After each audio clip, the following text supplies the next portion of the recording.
नमस्कार. श्री महिषासुरमर्दिनी स्तोत्र श्लोक 15. श्लोक वाचूया. कटितटपीत दुकूल विचित्र मयूख तिरस्कृत चंडरुचे प्रणतसुरासुर मौली मणिस्फुर दंशुल सन्नख चंद्ररुचे जितकनकाचल मौली मदोर्जित निर्भर कुंजर कुंभकुचे जय जय हे महिषासुरमर्दिनी रम्य कपर्दिनी शैलसुते. असा हा 15वा श्लोक आहे. आता अर्थ बघूया. कटितट म्हणजे कमरेला, पीत म्हणजे पिवळा, दुकूल म्हणजे रेशमी पिवळं वस्त्र, रेशमी पिवळा शालू. हे देवी, तुझ्या अंगावरचा तू परिधान केलेला रेशमी पिवळा शालू कसा आहे? विचित्र म्हणजे उज्ज्वल अशा रंगांच्या छटांनी तो युक्त आहे, रंगीबेरंगी असा आहे. मयूख तिरस्कृत चंडरुचे, मयूख म्हणजे किरण किंवा दीप्ती, चंडरुचे चंड म्हणजे प्रकाशयुक्त असा सूर्य, त्यालासुद्धा तिरस्कृत करणारा म्हणजे लाजवणारा असा आहे. हे देवी, तुझ्या अंगावरचा तू परिधान केलेला रेशमी पिवळा शालू हा उज्ज्वल रंग छटांनी युक्त आहे आणि तो प्रखर प्रकाशयुक्त सूर्याला सुद्धा लाजवतो आहे. असा पहिल्या ओळीचा अर्थ आहे. प्रणत सुरासुर मौलिमणी, या ओळीमध्ये सुंदर कल्पना केलेली आहे. देवीचं सौंदर्य वर्णन केलं आहे. प्रणत सुरासुर, प्रणत म्हणजे नमस्कार केलेला, सुर आणि असुर म्हणजे देव आणि असुर, देव आणि राक्षस तुला नमस्कार करतात. सुरासुर प्रणत, देव आणि असुर तुला नमस्कार करतात.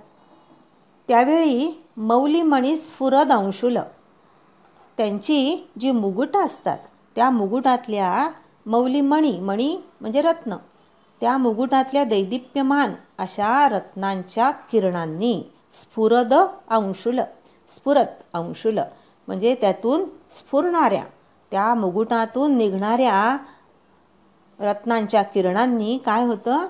सन्नख, तुझी जी नख आहेत, सुंदर अशी जी नख आहे, त्या नखरूपी चंद्राचं तेज अधिकच शोभायमान होतं.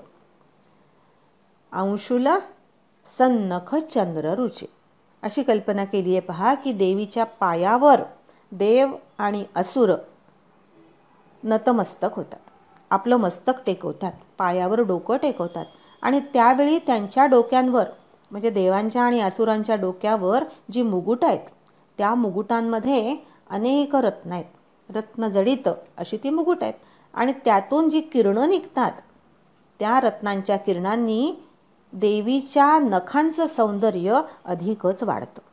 नखरूपी चंद्राचं तेज आणखी शोभून दिसतं अशी देवीची नख आहेत असं वर्णन आहे. जित कनकाचल मौलिमण, मौलिमदोर्जित, कनकाचल म्हणजे मेरू पर्वत, ज्यांनी मेरू पर्वताचं शिखर जिंकलं आहे. मौली म्हणजे शिखर, ज्यांनी मेरू पर्वताचं शिखर जिंकलं आहे असा जो हत्ती आहे, कुंजर शब्द आला आहे पुढे, असा जो हत्ती, तो हत्ती कसा आहे? तर मदोर्जित निर्भर असा आहे. तो हत्ती मदमस्त आहे, निर्भर आहे, स्वतंत्र आहे. मदोर्जित निर्भर असा जो हत्ती आहे, त्या हत्तीनी सुमेरू पर्वतावर विजय मिळवला आणि मग मदमस्त होऊन तो गर्जना करतोय, आपलं मस्तक उंच करतोय. तशा हत्तीच्या उन्नत अशा गंडस्थळाप्रमाणे हे देवी तुझी वक्षस्थल आहेत. कुंभकुचे, कुच म्हणजे स्तन, कुंभ म्हणजे कुंभाप्रमाणे विशाल आणि भव्य अशी तुझी स्तनमंडल शोभत आहेत. जसा कोणी हत्ती सुमेरू पर्वतावर विजय मिळवून मदमस्त होऊन गर्जना करतो, आपले मस्तक उंच करतो, तशा हत्तीच्या उन्नत अशा गंडस्थळाप्रमाणे हे देवी तुझे वक्षस्थल आहे असं देवीच्या स्तनमंडलाचं वर्णन केलेलं आहे. देवी ही मातृरूपा आहे. तिची स्तनमंडलं विशाल आहे आणि ती सगळ्या विश्वाला पोषण देत असते आणि म्हणून तिची स्तनमंडलं विशाल दाखवलेली असतात. कवी भक्त तिची स्तुती करताना इतर जशा डोळ्यांचं वर्णन करतात, चेहऱ्याचं वर्णन करतात, त्याप्रमाणे स्तनांचं सुद्धा वर्णन हे करत असतात आणि त्याला वेगवेगळ्या उपमा देत असतात. मातृरूपाला हे वंदन आहे. जय जय हे महिषासुरमर्दिनी. हे शैलसुते, हे गिरिकन्यके देवी, तुझा केशसंभार अतिशय रमणीय आहे. हे महिषासुरमर्दिनी, तुझा त्रिवार जय जयकार असो. असा या श्लोकाचा अर्थ आहे. आता सरळ अर्थ वाचूया. हे देवी, तुझ्या अंगावरील विविध रंगछटांचा पिवळा रेशमी शालू आपल्या उज्ज्वल रंगछटांनी प्रखर प्रकाशयुक्त सूर्याला सुद्धा लाजवतो आहे.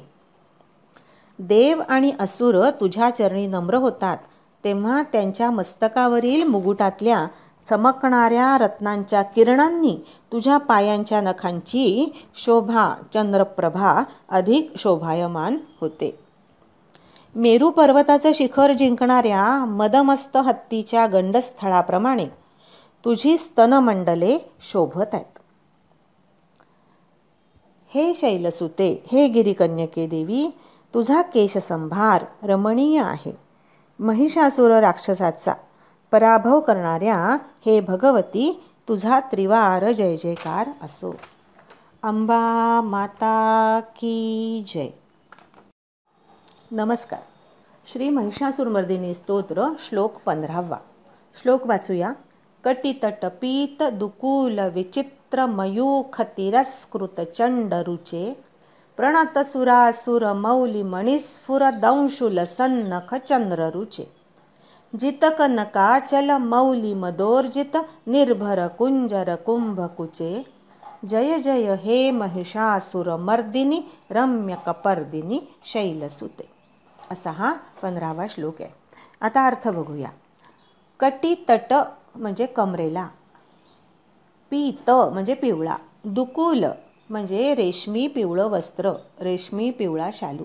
हे देवी, तुझ्या अंगावरचा तू परिधान केलेला रेशमी पिवळा शालू कसा आहे? विचित्र म्हणजे उज्ज्वल अशा रंगांनी, रंगांच्या छटांनी तो युक्त आहे, रंगीबेरंगी असा आहे. मयूख तिरस्कृत चंडरुचे. मयूख म्हणजे किरण किंवा दीप्ती.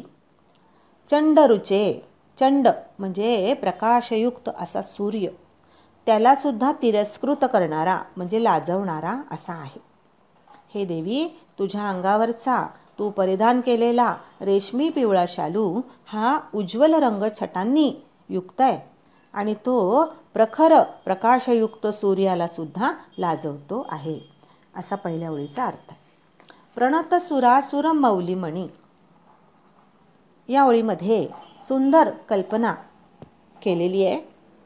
देवीचं सौंदर्य वर्णन केलं आहे. प्रणतसुरासुर, प्रणत म्हणजे नमस्कार केलेला, सुर आणि असुर म्हणजे देव आणि असुर, देव आणि राक्षस तुला नमस्कार करतात. सुरासुर प्रणत, देव आणि असुर तुला नमस्कार करतात. त्यावेळी मौलिमणी स्फुरद अंशुल, त्यांची जी मुकुटं असतात त्या मुकुटातल्या मौलिमणी, मणी म्हणजे रत्न, त्या मुकुटातल्या दैदिप्यमान अशा रत्नांच्या किरणांनी स्फुरद अंशुल, स्फुरत अंशुल म्हणजे त्यातून स्फुरणाऱ्या, त्या मुकुटातून निघणाऱ्या रत्नांच्या किरणांनी काय होतं? सन्नख, तुझी जी नख आहेत, सुंदर अशी जी नख आहे त्या नखरूपी चंद्राचं तेज अधिकच शोभायमान होतं. अंशुल सन्नख चंद्ररुचे अशी कल्पना केली आहे. पहा की देवीच्या पायावर देव आणि असुर नतमस्तक होतात, आपलं मस्तक टेकवतात, पायावर डोकं टेकवतात आणि त्यावेळी त्यांच्या डोक्यांवर म्हणजे देवांच्या आणि असुरांच्या डोक्यावर जी मुकुट आहेत त्या मुकुटांमध्ये अनेक रत्न आहेत, रत्नजडित अशी ती मुकुट आहेत आणि त्यातून जी किरणं निघतात त्या रत्नांच्या किरणांनी देवीच्या नखांचं सौंदर्य अधिकच वाढतं. नखरूपी चंद्राचं तेज आणखी शोभून दिसतं अशी देवीची नखं आहेत असं वर्णन आहे. जित कनकाचल मौलिमदोर्जित. कनकाचल म्हणजे मेरू पर्वत. ज्यांनी मेरू पर्वताचं शिखर जिंकलं आहे, मौली म्हणजे शिखर, ज्यांनी मेरू पर्वताचं शिखर जिंकलं आहे असा जो हत्ती आहे, कुंजर शब्द आला आहे पुढे, असा जो हत्ती, तो हत्ती कसा आहे तर मदोर्जित निर्भर असा आहे. तो हत्ती मदमस्त आहे, निर्भर आहे, स्वतंत्र आहे. मदोर्जित निर्भर असा जो हत्ती आहे, त्या हत्तीनी सुमेरू पर्वतावर विजय मिळवला आणि मग मदमस्त होऊन तो गर्जना करतोय, आपलं मस्तक उंच करतोय. तशा हत्तीच्या उन्नत अशा गंडस्थळाप्रमाणे हे देवी तुझी वक्षस्थल आहेत. कुंभकुचे. कुच म्हणजे स्तन, कुंभ म्हणजे कुंभाप्रमाणे विशाल आणि भव्य अशी तुझी स्तनमंडल शोभत आहेत. जसा कोणी हत्ती सुमेरू पर्वतावर विजय मिळवून मदमस्त होऊन गर्जना करतो, आपले मस्तक उंच करतो, तशा हत्तीच्या उन्नत अशा गंडस्थळाप्रमाणे हे देवी तुझे वक्षस्थल आहे असं देवीच्या स्तनमंडलाचं वर्णन केलेलं आहे. देवी ही मातृरूपा आहे. तिची स्तनमंडल विशाल आहे आणि ती सगळ्या विश्वाला पोषण देत असते आणि म्हणून तिची स्तनमंडल विशाल दाखवलेली असतात. कवी भक्त तिची स्तुती करताना इतर जशा डोळ्यांचं वर्णन करतात, चेहऱ्याचं वर्णन करतात, त्याप्रमाणे स्तनांचं सुद्धा वर्णन हे करत असतात आणि त्याला वेगवेगळ्या उपमा देत असतात. मातृरूपाला हे वंदन आहे. जय जय हे महिषासुरमर्दिनी. हे शैलसुते, हे गिरिकन्यके देवी, तुझा केशसंभार अतिशय रमणीय आहे. हे महिषासुरमर्दिनी, तुझा त्रिवार जय जयकार असो, असा या श्लोकाचा अर्थ आहे. आता सरळ अर्थ वाचूया. हे देवी, तुझ्या अंगावरील विविध रंगछटांचा पिवळा रेशमी शालू आपल्या उज्ज्वल रंगछटांनी प्रखर प्रकाशयुक्त सूर्याला सुद्धा लाजवतो आहे. देव आणि असुर तुझ्या चरणी नम्र होतात तेव्हा त्यांच्या मस्तकावरील मुकुटातल्या चमकणाऱ्या रत्नांच्या किरणांनी तुझ्या पायांच्या नखांची शोभा, चंद्रप्रभा अधिक शोभायमान होते. मेरू पर्वताचं शिखर जिंकणाऱ्या मदमस्त हत्तीच्या गंडस्थळाप्रमाणे तुझी स्तनमंडले शोभत आहेत. हे शैलसुते, हे गिरिकन्यके देवी, तुझा केशसंभार रमणीय आहे. महिषासुर राक्षसाचा पराभव करणाऱ्या हे भगवती, तुझा त्रिवार जय जयकार असो. अंबा माता की जय.